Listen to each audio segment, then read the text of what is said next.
getting off to a good start and probably scoring the first goal, not chasing the game.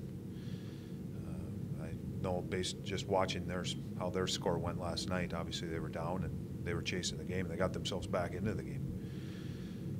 Got it tied up. So for me, it's getting off to a good start and then not trying to chase it. Then you can manage it a little bit better. Your last 5 periods of hockey were pretty good. I imagine you're pretty happy with playing the last 5. We've been better. We've been better, but we still have a ways to go, I think, in areas that we can still improve and need to improve in. Ryan Murray back in tonight? Ryan Murray will play tonight, yes. Will he be ready? Well, there's probably going to be a little rust and those types of things that go with missing some hockey and coming back. But one thing Ryan's a smart, efficient player. He usually doesn't make it much harder on himself than it has to be. And I'm talking about forcing plays or turnovers. He's smart. He's a good first pass guy. Keeps it simple. Good defender as far as just body position and being in the right place to make plays. Right now, that's one thing we haven't decided yet because there's still some questions with our lineup. He'll be a game time decision. Bob will play tonight, correct. That's still up in the air. Ryan, this season in his second year, missing so many games in terms of his development, what did he miss? What has he missed? Oh, it's tough for me to say one thing that he's missed. I think it's just the experience. You know, as young players, you want to get these guys in as many situations as you can. And Ryan's in every situation type player.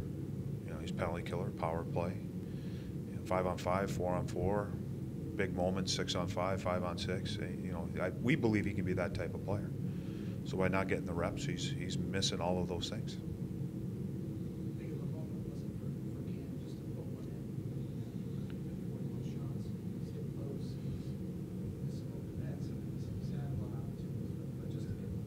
He has had a lot of opportunities when you go back and watch, and some good opportunities. So the good thing is that he has gotten those opportunities, and hopefully scoring the goal last night will lead to a lot more because he has done a good job going to the hard areas. It looks like he's moving his feet and attacking and doing the things he needs to do to have success.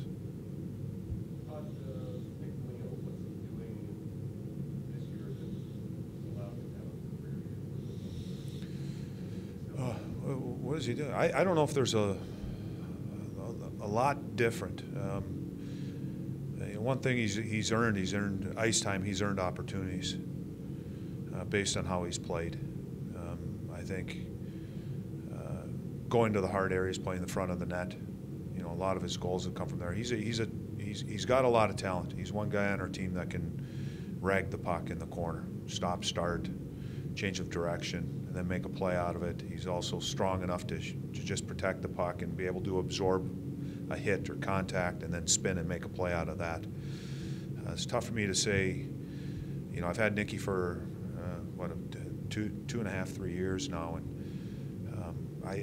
I've seen it in him. And I'm talking the ability. And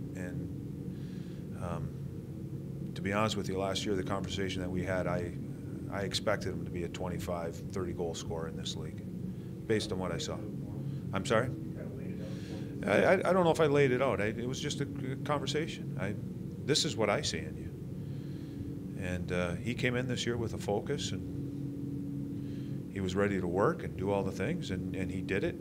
He's gotten rewarded for it. Have you had anybody else stricken with this? There's, I think, little hints here and there, but it hasn't been anything that hit Dubinsky and Foligno that hard. And in fact, Nicky this morning still looks like a little different color than his normal self. So he's still feeling the effects of it. But he fought through it last night. Give credit to him because you go back and watch the tape, and he was dealing with a lot of issues, and he found a way to be effective in the game. You've had maybe a limited time to look at him. What have you seen out of him? You know what? A decent skater. Where we have him right now is playing with Bowler and Letestu, and so it's been limited somewhat as far as his ice time, but just keeping it simple. Keeping it simple, up and down his wing, be good on the walls, and he's doing and trying to do the things that we're asking him to do. You said last night after the game, last night's game was Blue Jackets hockey, the way that you described the way you want them to play. Obviously, it's good to see them play that way now. Do you think that why couldn't they have done this earlier in the year? It's consistency is one thing. That's probably the biggest thing, is we've had moments where we've played that way and we have moments that we haven't. So what comes down to me is just consistency, and the consistency comes into our focus. It's going to start tonight in our first periods. Our first periods at home haven't been good. Or our first periods on the road have been much better. And why is that? It's not that we, lineups do change here and there, but we played last night in Detroit. Essentially, we're going into the game tonight with the same lineup. How are we going to start the game tonight? And it comes down to a focus and a commitment, preparation of doing it the right way, doing the things that will allow us to have success.